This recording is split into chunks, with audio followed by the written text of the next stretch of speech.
ಶಿಡ್ಲಘಟ್ಟ ಗ್ರಾಮ ಪಂಚಾಯಿತಿ ಚುನಾವಣೆಯಲ್ಲಿ ಗೆಲುವು ಸಾಧಿಸಿದ ಕಾಂಗ್ರೆಸ್ ಪಕ್ಷದ ಬೆಂಬಲಿತ ಸದಸ್ಯರಿಗೆ ಹಾಗೂ ಕಾರ್ಯಕರ್ತರಿಗೆ ಅಭಿನಂದನಾ ಕಾರ್ಯಕ್ರಮ. ಶಿಡ್ಲಘಟ್ಟ ತಾಲೂಕಿನ ದಿಬ್ಬುರಹಳ್ಳಿ ರಸ್ತೆಯಲ್ಲಿ ಇರುವ ಆಜ್ಜಿಕದಿರೇನಹಳ್ಳಿ ಗ್ರಾಮದ ಬಳಿ ಇರುವ ಸಮಾಜ ಸೇವಕರು ಹಾಗೂ ಕಾಂಗ್ರೆಸ್ ಮುಖಂಡ ಅಂಜಿನಪ್ಪ ಅಲಿಯಾಸ್ ಪುಟ್ಟು ಇವರ ತೋಟದ ಮನೆಯ ಬಳಿ ಕಾರ್ಯವನ್ನು ಆಯೋಜಿಸಲಾಗಿತ್ತು. ಶಿಡ್ಲಘಟ್ಟ ತಾಲೂಕಿನಲ್ಲಿ ಎಸ್ಎನ್ ಕ್ರಿಯಾ ಟ್ರಸ್ಟ್ನ ಅಧ್ಯಕ್ಷರಾಗಿ ಸಮಾಜ ಸೇವೆ ಸಲ್ಲಿಸಿದ್ದು, ಕಳೆದ ಬಾರಿ ವಿಧಾನಸಭೆ ಚುನಾವಣೆಗೆ ಪಕ್ಷೇತರ ಅಭ್ಯರ್ಥಿಯಾಗಿ ಸ್ಪರ್ಧಿಸಿದ್ದು, ತಾಲೂಕಿನ ಜನತೆ ನನಗೆ ಮತ ನೀಡಿದ್ದರು. ರಾಜ್ಯ ನಾಯಕರು ಅನುಮತಿ ಮೇರೆಗೆ ಶಿಡ್ಲಘಟ್ಟ ತಾಲೂಕಿನಲ್ಲಿ ಕಾಂಗ್ರೆಸ್ ಪಕ್ಷವನ್ನು ಮುನ್ನಡೆಸುವ ಜವಾಬ್ದಾರಿ ನನಗೆ ನೀಡಿದ್ದಾರೆ. ಮುಂದೆ ಬರುವ ಎಲ್ಲಾ ಚುನಾವಣೆಯಲ್ಲಿ ಭಾಗವಹಿಸಿ ಕಾಂಗ್ರೆಸ್ ಪಕ್ಷದ ಗೆಲುವಿಗೆ ಶ್ರಮಿಸುತ್ತೇನೆ ಎಂದರು.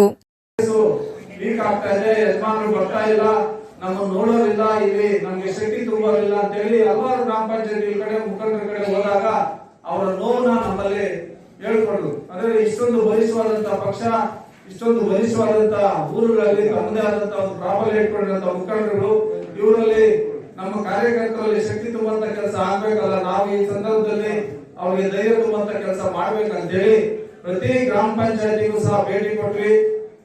ಎಲ್ಲ ಮುಖಂಡರ ಸರ್ಕಾರದಿಂದ ಒಗ್ಗೂಡಿಸಿ ನೀವೆಲ್ಲ ಚುನಾವಣೆ ಮಾಡಿ, ನಿಮ್ ಜೊತೆ ನಾವು ಇರ್ತೀವಿ, ಕಾಂಗ್ರೆಸ್ ಪಕ್ಷ ಇದೆ, ನಾಳೆ ಯಾರಿಗೆ ಟಿಕೆಟ್ ಕೊಡುವಂತದ್ದು ಇನ್ನೊಂದು ಮತ್ತೊಂದು ಅದು ಅವತ್ತು ಮುಂದಿನ ವಿಚಾರಣೆ. ಈಗ ಕಾಂಗ್ರೆಸ್ ಬಲಿಷ್ಠ ಆಗ್ಲಿ, ಕಾಂಗ್ರೆಸ್ ಪಕ್ಷ ಉಳಿದ್ರೆ ನಾವೆಲ್ಲರೂ ಉಳಿಬಹುದು ಅಂತ ಹೇಳಿ ಅವ್ರಿಗೆ ಬೆಂತಟ್ಟಂತ ಕೆಲಸ ಮಾಡಿ ಸಾಕಷ್ಟು ನಮ್ಮ ಕೈಲಾದಂತ ಒಂದು ಸಹಕಾರ ಸಹ ಕ್ಷೇತ್ರದಿಂದ ಎಲ್ಲ ಚುನಾವಣೆಯಲ್ಲಿ ಸ್ಪರ್ಧಿಸಿದಂತ ಅಭ್ಯರ್ಥಿಗಳಿಗೆ ನಾವು ಮಾಡಿದ್ವಿ. ನಾನು ಕೂಡ ಅಪ್ಪುಡಿನ ಕ್ಷೇತ್ರದಲ್ಲಿ ಕಾಂಗ್ರೆಸ್ಸಿನ ಸ್ಪರ್ಧಾವಾಗಿದೆ. ನಮ್ಮದೇ ಕುತಂತ್ರ ಮಾಡಿ, ನಮ್ಮ ಕಾಂಗ್ರೆಸ್ ಪಕ್ಷದಲ್ಲೇ ಇದ್ದಂತ ಕೆಲವು ಕುತಂತ್ರ ಮಾಡಿ ಸೋಲಿಸಿದ್ರು. ನಾನು ಅದಕ್ಕೆ ಎದುರುತ್ತಾ ಇಲ್ಲ. ಸೋಲು ಕೆಲವು ಸರ್ವಸಾಮಾನ್ಯ. ಅದನ್ನ ಸೋಲನ್ನ ಮೆಟ್ಲಾಗಿ ಸ್ವೀಕರಿಸಿ ಮತ್ತೆ ಗೆಲ್ಲುವಂತ ಪ್ರಯತ್ನ ನಾವು ಮಾಡಬೇಕಾಗಿದೆ. ನನ್ನಿಂದ ತಾವೆಲ್ಲರೂ ಕೂಡ ಈ ಕಾಂಗ್ರೆಸ್ ಪಕ್ಷ ಬೆಳೆಸಬೇಕು, ಸದೃಢವಾಗಿ ನಡೆಸಬೇಕು. ಮುಂಬರುವ ದಿನಗಳಲ್ಲಿ ಕ್ಷೇತ್ರದಲ್ಲಿ ಅತ್ಯಂತ ಹೆಚ್ಚಿನ ಮಟ್ಟದಲ್ಲಿ ನಮ್ಮ ಅಂಜನಪ್ಪನವರನ್ನ ಗೆಲ್ಲಿಸಬೇಕು ಅಂತ. ರಾಯಪ್ಪನಹಳ್ಳಿ ಅಶ್ವತ್ಥನಾರಾಯಣ ರೆಡ್ಡಿ ಮಾತನಾಡಿ, ಕರೋನಾ ಸಂದರ್ಭದಲ್ಲಿ ಅಂಜಿನಪ್ಪ ಪುಟ್ಟೂರವರ ಕೊಡುಗೆ ಅಪಾರವಾದುದರಿಂದ ಮುಂದಿನ ದಿನಗಳು ಅವರಿಗೆ ಕಾಂಗ್ರೆಸ್ ಪಕ್ಷದಿಂದ ಅವರಿಗೆ ಅವಕಾಶ ನೀಡಿ ಅವರ ಕೈ ಬಲಪಡಿಸಬೇಕು. ನಮ್ಮ ಶಾಸಕರಾದ ವಿ ಮುನಿಯಪ್ಪನವರು ಅನಾರೋಗ್ಯದ ಕಾರಣ ಅವರ ಅನುಪಸ್ಥಿತಿಯಲ್ಲಿ ಅಂಜಿನಪ್ಪ ಪುಟ್ಟೂರವರನ್ನು ತಾಲೂಕಿನ ಮುಂದಿನ ಶಾಸಕರಾದಲ್ಲಿ ಯಾವುದೇ ರೀತಿ ತಾಲೂಕಿನ ಅಭಿವೃದ್ಧಿಪಡಿಸುವುದಲ್ಲಿ ಯಾವುದೇ ಅನುಮಾನ ಇಲ್ಲ ಎಂದರು. ರಾಜ್ಯ ನಾಯಕರಲ್ಲಿ ಹೆಚ್ಚು ಸಂಪರ್ಕದಲ್ಲಿದ್ದು ಮುಂದಿನ ದಿನಗಳಲ್ಲಿ ಇವರನ್ನು ನಮ್ಮ ತಾಲೂಕಿನ ಶಾಸಕರನ್ನಾಗಿ ಮಾಡಬೇಕೆಂದು ಕೋರಿದರು. ಕಾಂಗ್ರೆಸ್ ಮುಖಂಡ ಆನೂರು ದೇವರಾಜು, ಶಿವಣ್ಣ ಅಶ್ವತ್ಥನಾರಾಯಣ ರೆಡ್ಡಿ, ಗುಡಿಹಳ್ಳಿ ನಾರಾಯಣಸ್ವಾಮಿ ಸಾದಲಿ, ಗೋವಿಂದರಾಜು, ವಿಶ್ವನಾಥ್ ಮತ್ತಿತರರು ಹಾಜರಿದ್ದರು. ವರದಿ Lokesh, Sidlaghatta.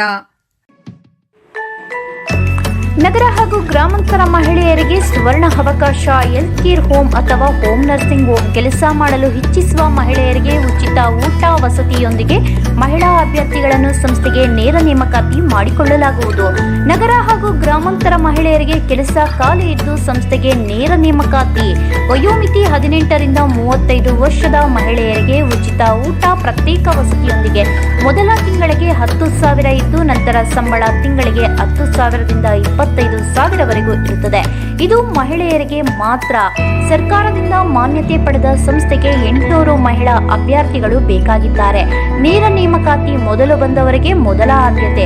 Health care home, home nursing ಹೋಮ್ನ ಕೆಲಸ ಗೊತ್ತಿಲ್ಲದ ಮಹಿಳೆಗೂ ಸಹ ಸರ್ಕಾರ ಮಾನ್ಯತೆ ಪಡೆದ ಸಂಸ್ಥೆಯಿಂದ ಉಚಿತವಾಗಿ ಕೆಲಸವನ್ನು ಕಲಿಸಿಕೊಡಲಾಗುವುದು. ಮೊದಲ 7 ತಿಂಗಳು health care home, home nursing home ಕೆಲಸವಿದ್ದು ನಂತರ ಮುಂದಿನ ಬಡ್ತಿಗೆ ಶಿಫಾರಸು ಮಾಡಲಾಗುವುದು.